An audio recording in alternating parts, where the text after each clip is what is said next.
नमस्कार दोस्तों, स्वागत है आपका हमारे चैनल पर। आज 17 मार्च 2026 की सबसे बड़ी और चौंकाने वाली अंतर्राष्ट्रीय खबर है। अफगानिस्तान ने पाकिस्तान पर गंभीर आरोप लगाया है। काबुल के एक बड़े ड्रग रिहैबिलिटेशन अस्पताल पर पाकिस्तानी एयर स्ट्राइक में 400 से ज्यादा लोग मारे गए और 250 से ज्यादा घायल हो गए। पाकिस्तान ने इसे पूरी तरह खारिज कर दिया है और कहा है कि उन्होंने कोई अस्पताल नहीं बल्कि आतंकवादी ठिकानों पर हमला किया। अब मुख्य घटना की डिटेल्स।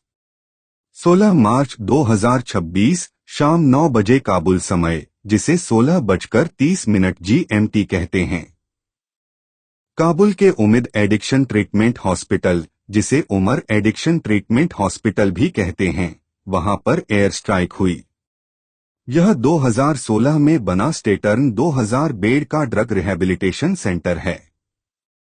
यहां नशे की लत के मरीजों का इलाज होता है और उन्हें वोकेशनल ट्रेनिंग भी दी जाती है, जैसे टेलरिंग, कारपेंटरी।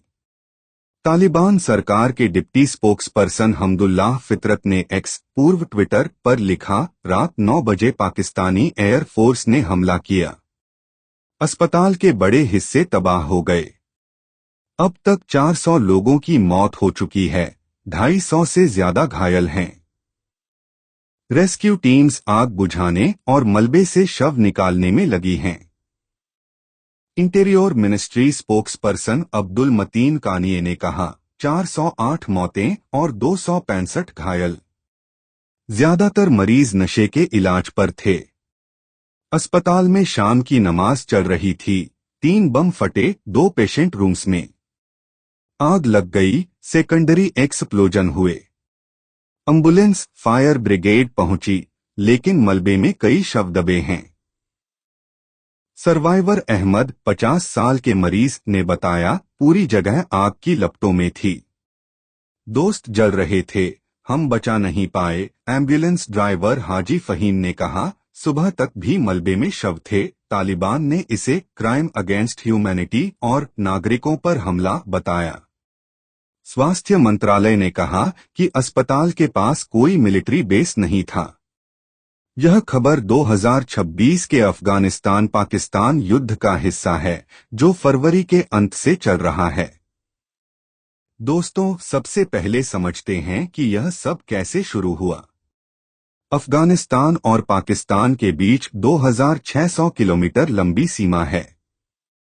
2026 के शुरू में पाकिस्तान ने आरोप लगाया कि अफगान तालिबान सरकार टीटीपी, तहरीके तालिबान और आईएसकेपी जैसे आतंकवादी गुटों को शरण दे रही है, जो पाकिस्तान में हमले कर रहे हैं। फरवरी 2026 में पाकिस्तान में कई आतंकवादी हमले हुए। इस्लामाबाद में मस्जिद ब्लास्ट, बाजौर और बलूचिस्तान में सैनिकों पर अटैक। पाकिस्तान ने तालिबान को चेतावनी दी और कहा कि अगर आतंकवादी नहीं रोके गए तो एक्शन लेंगे। 21 फरवरी से पाकिस्तान ने ऑपरेशन ज़ब-लिल-हक शुरू किया। नंगरहार, पक्तिका, खोस्त में एयर स्ट्राइक्स। तालिबान ने जवाबी हमले किए। मार्च तक यह युद्ध खुला हो गया। पाकिस्तान ने काबुल, कंधार, पक्तिया में कई जगहों पर सैन्य ठिकानों, अमुनिशन डिपो पर हमले किए। तालिबान कहते हैं कि यह नागरिकों पर हमला है। अब तक सैकड़ों मौतें हो चुकी हैं। 1 लाख से ज्यादा अफगान शरणार्थी बन गए। यह सब रमजान के पवित्र महीने में हो रहा है, जो इसे और भी संवेदनशील बनाता है। इसी सिलसिले में 16 मार्च की रात यह हॉस्पिटल स्ट्राइक हुआ। तालिबान सरकार के स्पोक्सपर्सन जबीहुल्लाह मुजाहिद ने कहा, पाकिस्तान ने अस्पतालों और नागरिक स्थलों को निशाना बनाया है। यह हमारी संप्रभुता का उल्लंघन है। Acting deputy PM Abdul Salam हनफी ने अफसोस जताया और कहा कि युद्ध हमें थोपा गया है, लेकिन हम अपनी जमीन बचाएंगे। क्रिकेटर राशिद खान ने कहा, रमजान में यह वॉर क्राइम है। यूएन और ह्यूमन राइट्स को जांच करनी चाहिए। तालिबान ने चेतावनी दी, हम उनकी भाषा में जवाब देंगे। अफगानिस्तान ने पाकिस्तान पर सीमा पार हमले का आरोप लगाया और अंतर्राष्ट्रीय समुदाय से मदद मांगी। पाकिस्तान ने आरोप पूरी तरह खारिज कर दिया। इंफॉर्मेशन मिनिस्टर अत्ताउल्लाह तरार ने एक्स पर लिखा, हमने सिर्फ मिलिट्री इंस्टॉलेशंस और आतंकवादी सपोर्ट इंफ्रास्ट्रक्चर को टारगेट किया।